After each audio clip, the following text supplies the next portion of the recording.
Hey everybody, so welcome to another episode of Roto's Questions, and today my topic is going to be conspiracies and whether or not conspiracies are real. So just to start off, I thought we would just take a look at the definition of a conspiracy. And so the legal definition is a combination or confederacy between two or more persons formed for the purpose of committing by their joint efforts some unlawful or criminal act. So it's just when two or more people get together to conspire to commit some sort of crime. So that's a pretty simple definition. And from that definition, it becomes pretty clear and evident to me, at least, that conspiracies are 100% real. I mean, how hard is it for someone to believe that, there's at least two or more people meeting somewhere to commit some kind of crime? I mean, this happens everywhere you look, pretty much. So I have just a list of a few examples of conspiracies that happen every single day, and people just don't even think about it. So do gas stations like meet behind closed doors to fix gas prices?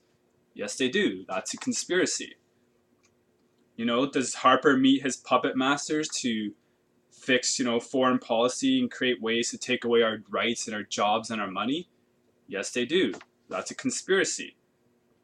Does the mayor meet with businessmen and other wealthy individuals to decide who's going to get the lucrative construction contracts and at what price? Yes, they do. That's a conspiracy.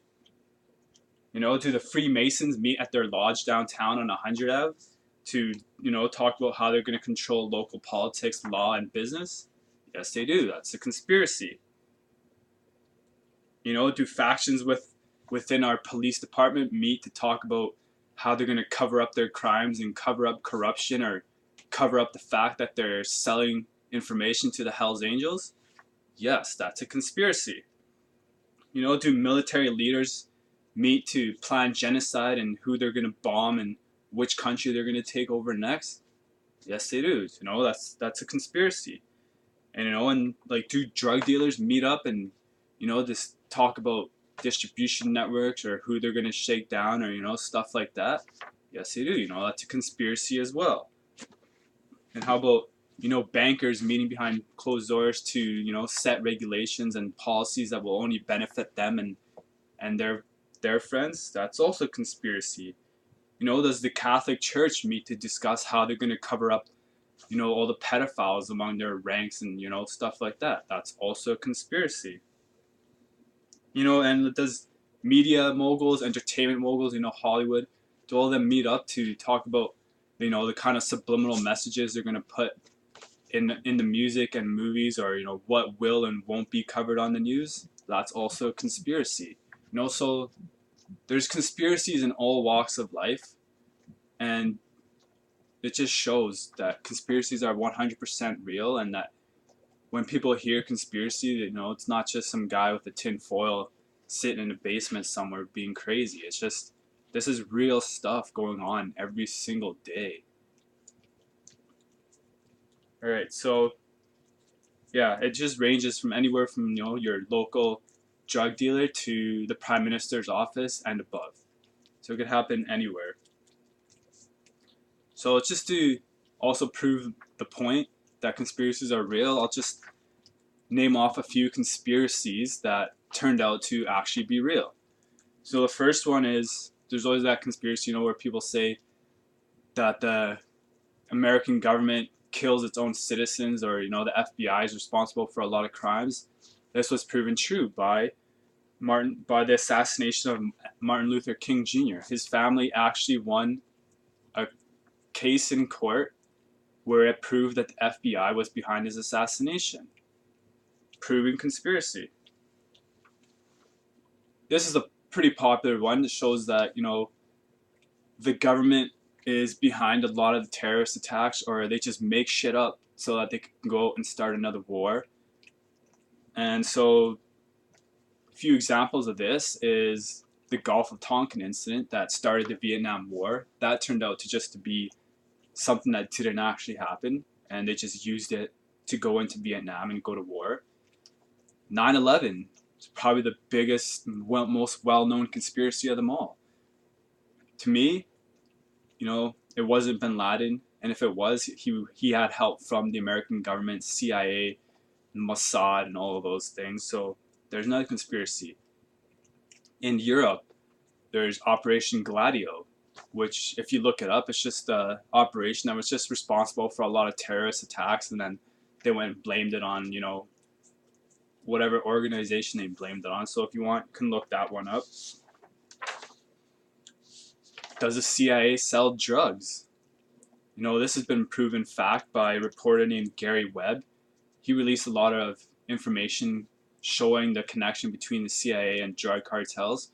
So that's proven fact. It's not a coincidence that Gary Webb ended up dead after. And also, you can look it up too, that the planes used by CIA to transport prisoners to Guantanamo Bay, one of them crashed in Mexico loaded with tons of cocaine. How does that happen? Vaccines are dangerous. This is another conspiracy. But, the CDC, Center for Disease Control, admitted that tens of millions of Americans received contaminated polio vaccine that was infected with cancer. There's another conspiracy, and that's just one example of a bad vaccine batch. I mean, there's dozens and dozens, if not hundreds, of stories of this. Is the government listening to your phone calls and reading your emails, or stuff like that? This was just proven true last year by Edward Snowden, who worked for the NSA and leaked a lot of their information. Is the government and CIA into mind control? This was proven fact decades ago with MK Ultra. So just look up MK Ultra. There's a Canadian connection to that as well. A lot of that work was happening here in Canada and Quebec. So there's just a few examples of a lot of conspiracies that turned out to be true. And so even though there's so many conspiracies that turned out to be true, like the list could go on and on forever, people that are labeled as conspiracy theorists are still always, their character is always attacked. Not what they say is attacked, but their character. People call them crazy or just, stuff along those lines, because they can't really attack the information or the facts that they're putting out there. So people just call them crazy and try and get people not to listen to them. But recently, it's interesting to note that there was a recent study done not too long ago where it showed that people that ask questions about the official story and don't just believe what the government and media tells them are actually the ones who are sane. And it showed that the people that just blindly follow government and believe whatever they're told as fact and just accept it, they're the ones that are crazy. So it's just a little tidbit of information for anyone out there that's been called crazy, because, hey, I've been called crazy more than my fair share of times, but that's all right. It's the crazy ones that change the world. So, all right, so the list could go on forever and ever, as the people that control this world are involved in everything from rape, murder, genocide, pedophilia, child pornography. Just, yeah, it just goes on and on. So when you hear the word conspiracies, just don't just be like, oh, that's just another bullshit conspiracy theory. It's not true. Actually look it up. Look at what the person is talking about, and don't just believe, or don't just put it aside because somebody called them crazy or whatever. So just, because that's the reaction we have, that we've been trained to have by our society controlling media. So just think outside the box, look at the facts, and just read everything and just form your own opinions. So thanks for listening, and I'll see you guys on the next video.